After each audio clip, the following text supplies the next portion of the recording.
नमस्कार दोस्तों, मेरा नाम है उपासना चिलानी और मैं सुनाने वाली हूँ आज आपको एक कहानी बोलती कहानियाँ चैनल पे। आज की कहानी लिखी गई है डॉक्टर सरला सिंह के द्वारा और आप सभी से निवेदन रहेगा ज़रा जल्दी से हमें सब्सक्राइब कीजिए ताकि हम आपको यूं ही निरंतर कहानियाँ सुनाते रहें।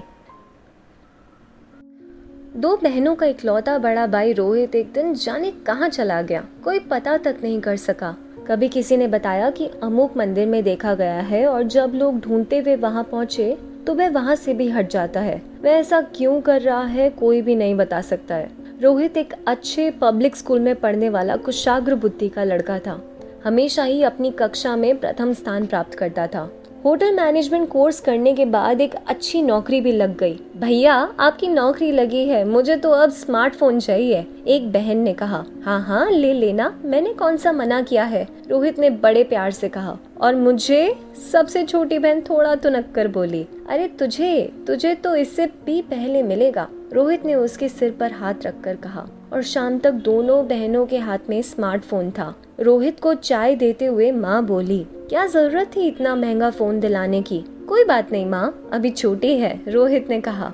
रात को खाने के टेबल पर मम्मी पापा के लाए कपड़ों को देते हुए रोहित ने बताया कि यहाँ तो वेतन कम है, वह और भी बड़ी नौकरी की तलाश कर रहा है ताकि सभी के सपनों को वह पूरा कर सके। पूरा परिवार बहुत ही खुश था। कुछ ही महीनों में उनके घर अनेक चीजें आ गई, कभी नई फ्रिज, कभी वॉशिंग मशीन, तो कभी कुछ और। ये सब देख देख कर पड़ोसियों के मन में सांप लौटने लगा। कहते हैं कभी कभी खुशी को बहुत जल्दी नजर लग जाती है। दूसरे के लड़कों को डॉक्टर इंजीनियर देखकर उसके पापा हमेशा ही उनसे रोहित की होड़ किया करते। अरे सलीम साहब का लड़का डॉक्टर बन गया, पता है? हाँ हाँ मालूम है, मिश्रा जी का बेटा भी तो इंजीनियर बन गया है, उसकी तो बहुत ही अच्छी नौकरी लगी है, 1.5-2 लाख रुपए तनख्वाह मिलती है। अपना रोहित तो उन दोनों से ही पढ़ने में तेज था। अगर चाहता तो ये भी कुछ बन सकता था, लेकिन इसे तो होटल मैनेजमेंट करने की सूझी। 50-60 हजार वेतन से भला क्या होता है? कई बार रोहित इन सब बातों को अनसुना कर देता,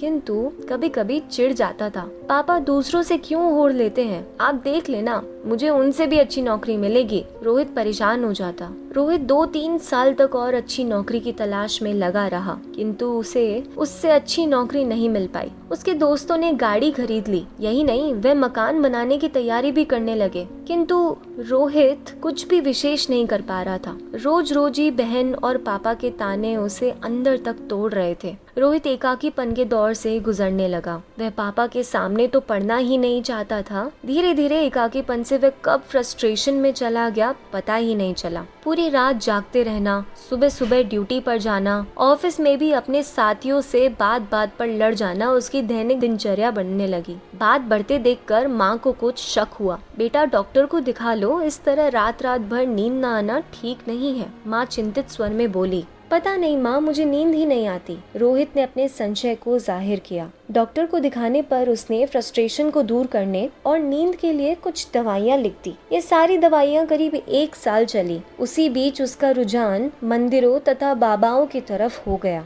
घर में पड़े पड़े वह इन सब के बारे में ही सर्च करता रहता। जीवन का एक हकीकत ये भी है कि यदि हमारे पास पैसा है तो बाहर से भी 1000 रिश्ते नाते बन जाते हैं, घर की तो बात ही मत पूछो। और हमारे पास पैसा नहीं है, हाथ खाली है, तो अपने रिश्ते भी पराये हो जाते हैं, और परायों की तो बात ही क्या, वे तो पराये ही होते हैं। यही रोहित के साथ ही हुआ। नौकरी छूटते ही बहनों ने पास आना बहुत कम कर दिया। पापा मम्मी भी काम भर की ही बातें करते। रोहित का रुझान अध्यात्म की तरफ हो गया और यह रुझान इतना बड़ा कि अब वह प्राय चुपचाप मंदिरों और बाबाओं की खोज में लगा रहता। घर वालों को उसकी इस हरकत की भनक भी नहीं लगने पाई और एक दिन गांव से लौटते वक्त वह बीच रास्ते में ही उतरकर जाने कहां चला गया। पिता शुगर और बीपी के पेशेंट तथा माँ की तबीयत भी खास ठीक नहीं थी। बची 2 छोटी बहनें वह कहाँ जाती खोजने? रिश्तेदार किसके होते हैं? पुलिस केस किया नहीं इस उम्मीद में कि एक ना एक दिन वह जरूर वापस घर आएगा। और घर की इज्जत का भी सवाल आ खड़ा हुआ था कि लोग क्या कहेंगे। 2 साल हो गए, वो कहाँ है